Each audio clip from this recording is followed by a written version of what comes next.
One of my earliest memories is stabbing her in the hand with a pair of scissors. I think we climbed up onto a piece of furniture and then reached onto the top of a shelf. And I can't remember what we were doing, but she had the scissors and I wanted the scissors. And I don't know, I can't remember why I did it, but yeah, she still has the scar today. We were down in the room, the big room that overlooked the garden, and there were scissors, which I think were on a shelf. And we wanted, I think we needed to climb up to get them.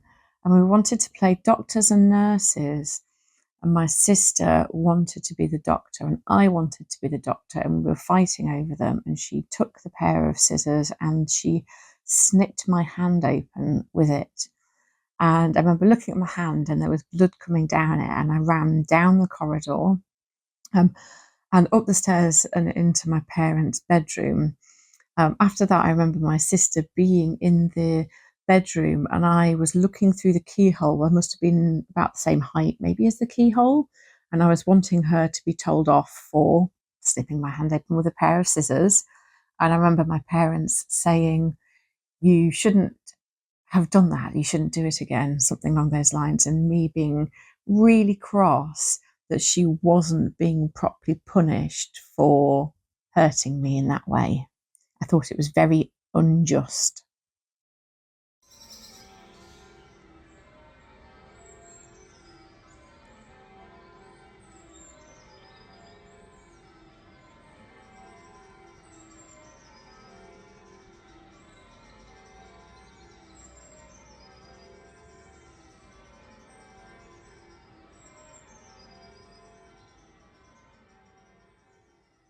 They started building new houses and doing building works outside the back of the vicarage. I don't think that there was much health and safety around. I remember our parents telling us not to go anywhere near this big hole that had appeared in the building site out the back at one point in time. So I think the builders had left around bits and pieces, and my sister put a bit of metal on her finger. I don't know whether it was a nut, or bolt, or something like that. But anyway, she thought it was a ring and then couldn't get it off her finger.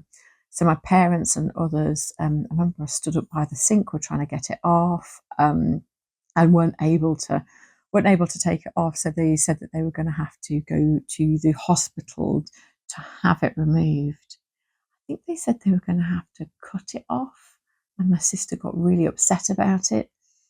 Anyway, they went off to the hospital to have this thing removed from her fingers.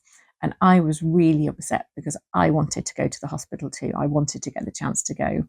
And somebody stayed behind with me, Tim or Steve. And I remember them bribing me with something. I can't remember what it was, to make me feel better about not being able to take this trip to the hospital.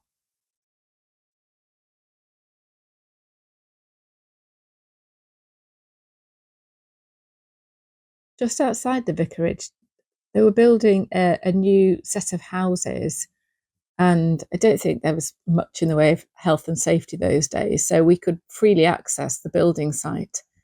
And I remember there were so many interesting things on in and around the building site, and one of them was a ring. I think it might have been a bit of copper piping or something, and I thought it was absolutely beautiful and put it on my finger. Only I then couldn't get it off my finger, and my parents tried everything to get it off my finger. I remember being standing on a chair over the sink, and they were using lots of soap to try and get it off, but they couldn't get it off. And in the end, they had to take me to hospital. And when I was at hospital, apparently they said they would have to cut it off. And this was relayed back to my sister, who, by all accounts, was absolutely hysterical because she thought they were going to cut off my finger.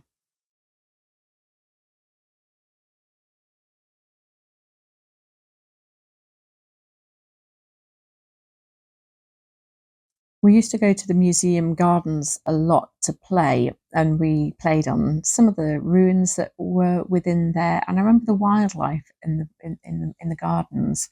There were peacocks that were there sometimes, and also when we were younger, there was quite a lot of red squirrels. But as we got older, there became more and more grey squirrels and less red squirrels. And I remember being told that the grey squirrels were basically killing the red squirrels and taking over. And now there's no red squirrels left in the museum gardens. We used to go to museum gardens quite a lot to play. And I remember that we often used to feed the squirrels and that they were red squirrels, but that at some point the grey squirrels must have taken over from them. But everybody else I've spoken to swears that they were always grey squirrels and there were never any red squirrels at that time.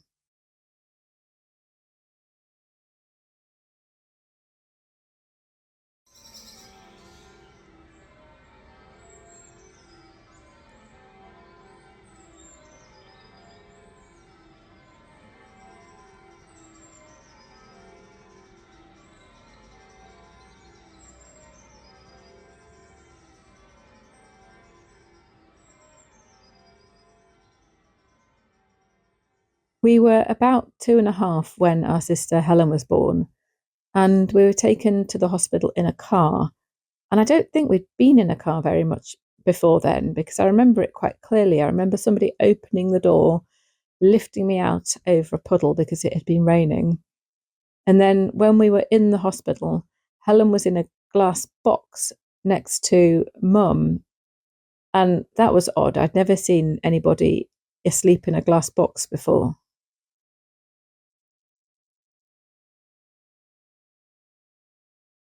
I remember my mum went off in a taxi to the hospital to have my younger sister Helen, who's about 2.5 years younger than us.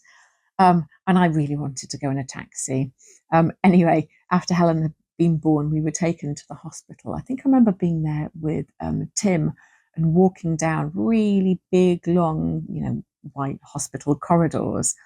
We were taken to see Helen. She was in one of those hospital beds, and I think somebody lifted us up to see her. And I remember her being really tiny and wanting to touch her toes and asking to touch her toes, and I think possibly not being allowed to do so.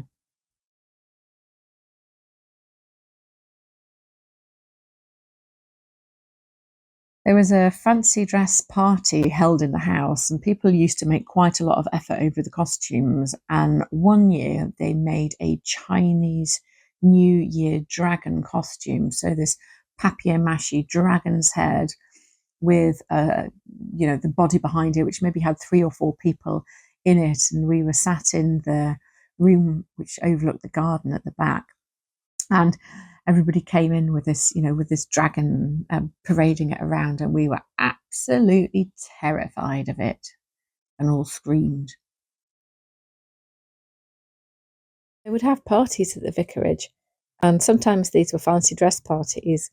And on one occasion, they made this Chinese dragon costume, and it must have been huge. I think there was at least 3 people to operate it, but we knew nothing about its construction. They decided to surprise us.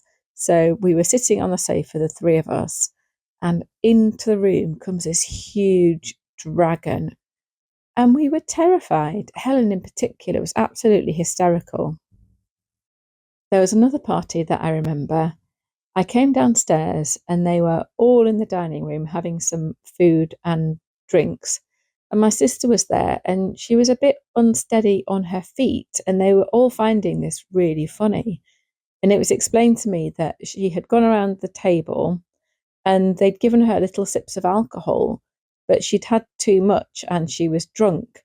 And I asked if I could have some sips of alcohol so that I could be drunk, because I was really jealous of all the attention that she was getting. And I wanted that attention too. But they told me absolutely not.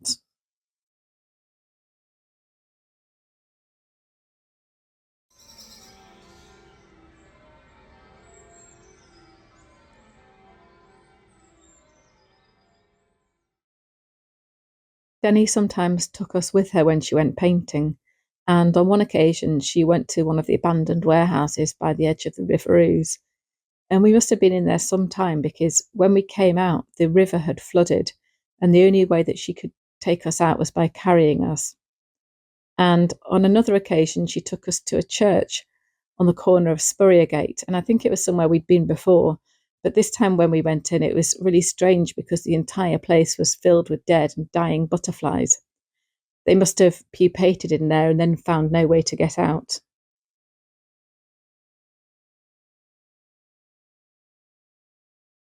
Our parents used to love singing, and they used to love singing in sort of big spaces like inside of churches.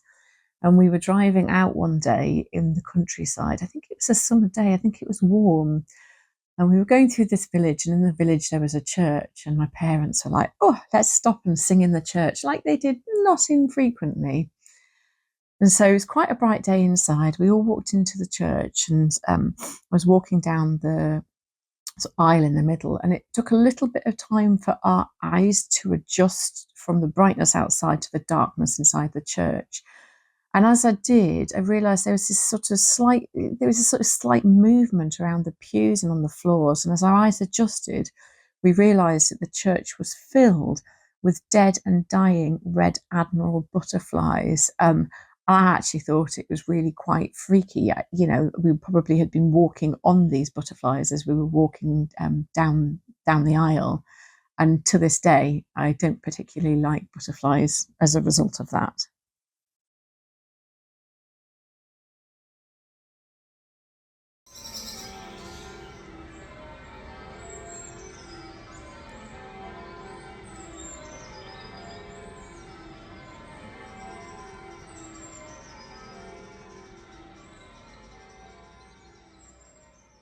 I remember seeing snow for the first time, standing in the living room and looking out of the windows, and I thought the sky was falling down.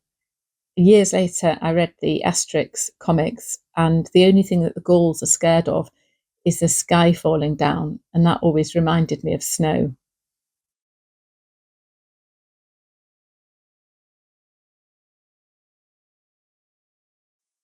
I remember when we first saw snow, we went down into the room that overlooked the garden, and it had these huge windows with the big wooden shutters. And I think the wooden shutters were closed, and whoever it was took us into the room and said, look at this. And they opened up the shutters, and outside in the garden, there was snow, and we were so excited about it. And we went outside afterwards and we made a snowman. And I remember we got coal for the eyes for the snowman, and we also got a carrot for the nose.